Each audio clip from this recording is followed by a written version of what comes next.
Hey guys, welcome back to Clownfish TV. This is Neon. I am not here with Kiki Sparkles. She doesn't feel very well, so you're stuck with me. You can turn the video off now.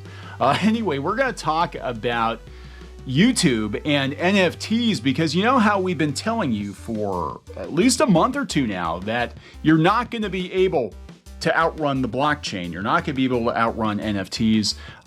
Pretty much every major social media platform, every major banking app, all these corporations, they are going in hard on Web3, which is going to feature blockchain technology and NFTs. And now YouTube is joining in on the fun, if you can call it that.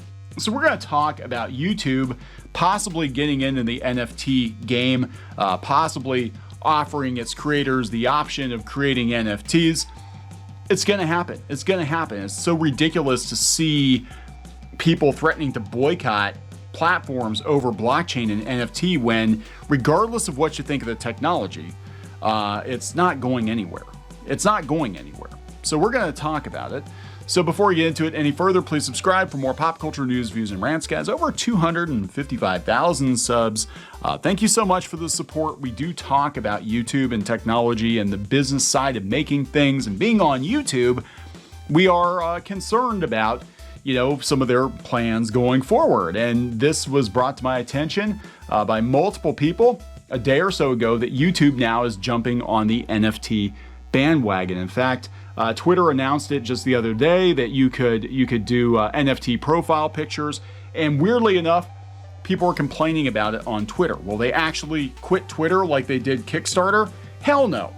Hell no, because dopamine trumps morality. Always. Always. They're not going to leave Twitter, and they're not going to, I don't think ultimately they're going to leave Kickstarter either, because they still have to take PayPal payments. And guess what? PayPal's doing crypto and all that too. You're not getting away from it. So let's talk about this. Coming from The Verge, YouTube CEO hints at potential NFT features.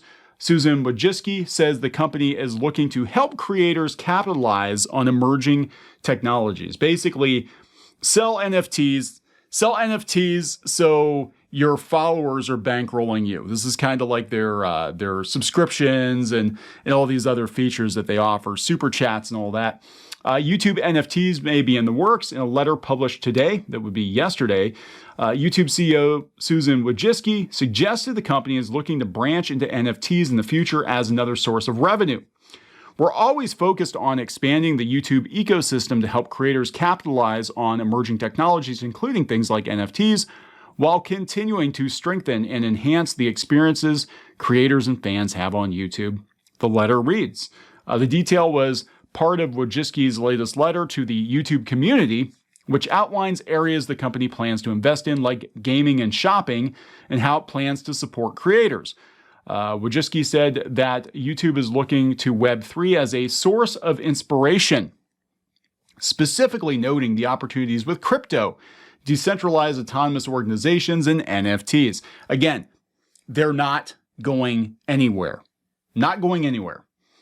YouTube's hints at possible NFTs are in line with other platforms that have recently rolled out their own versions or are rumored to be considering an NFT feature. Twitter now offers a way for users who own a special JPEG to show off your prized possessions via a hexagonal profile picture. We have people on Twitter complaining about this and being like, well, now we know who to block. I'm like, then you got to block Jack Dorsey because he's all into crypto and Bitcoin. Like, seriously, that you guys have not been paying attention. Well, I mean, the fact that Jack Dorsey's out the door, I guess he kind of got canceled. I don't know. Anyway, Meta, which owns Facebook and Instagram, is said to be preparing something similar where users can display the tokens they own. A marketplace for NFTs is also repeatedly in the works. YouTube did not provide additional details on what NFT features could look like at a company. Creators of a few viral YouTube videos have already made them into NFTs and sold them on their own. The Charlie Bit My Finger NFT depicting a baby biting his brother's finger was auctioned off last year for $761,000. David After the Dentist, a video of a disoriented child post-anesthesia, was sold for over $11,000. That's it? For David After the Dentist? Man, I would have bought David After the Dentist. Maybe not. That's kind of dumb. Anyway, I thought this was interesting. This is Perch.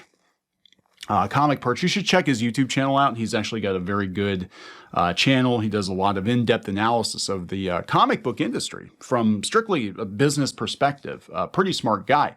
But I love how he's keeping score of what's good and what's bad on Twitter. Kickstarter is bad because of blockchain. Remember all those pros?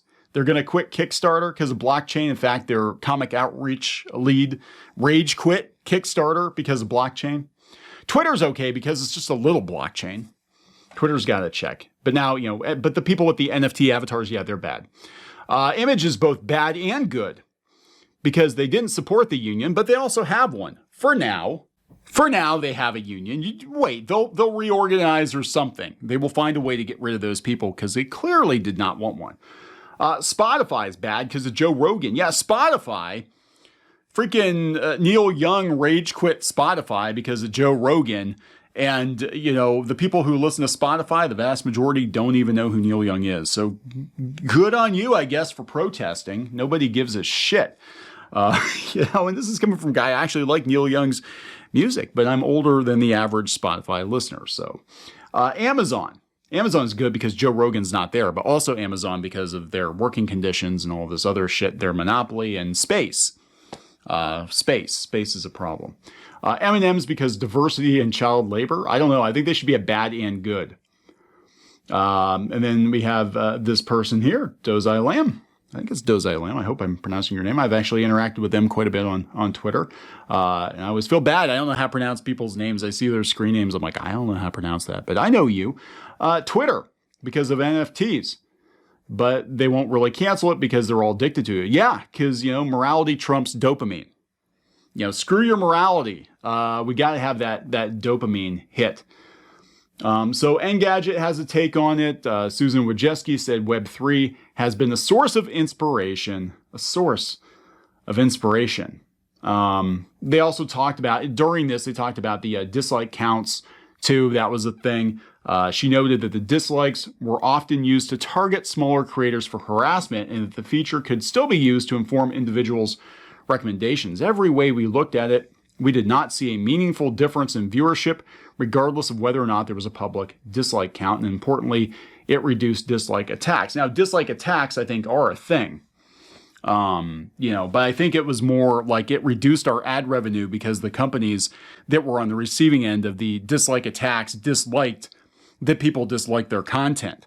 So when Disney called us and said, hey, we're not going to advertise anymore if you let people, dislike bomb our Star Wars channel or whatever, we listened because they spend a lot of money with us. I don't know.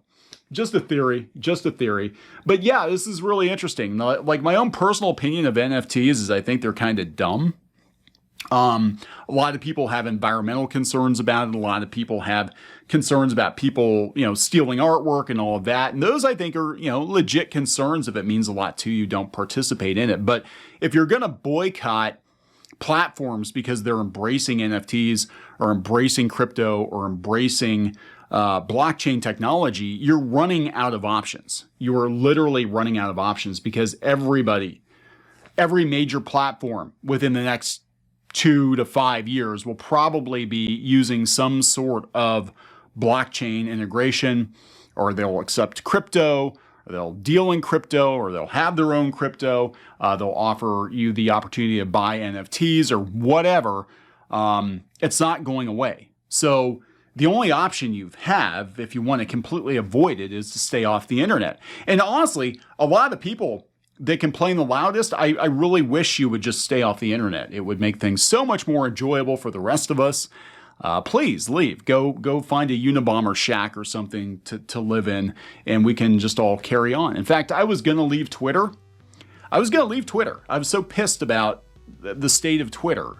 I've been with Twitter pretty much since the beginning, since like 2009, and it's very depressing. But then I'm like, you know what? No, I don't think I'm going to leave Twitter. I think I'm going to pay for Twitter Blue, and I'm going to ride this motherfucker out. Because I think what's going to happen is because I think a lot of the people that are complaining the loudest will eventually get drowned out, or they will go someplace else because of Twitter Blue, having to pay for Twitter, and because of Twitter totally embracing NFT bro culture.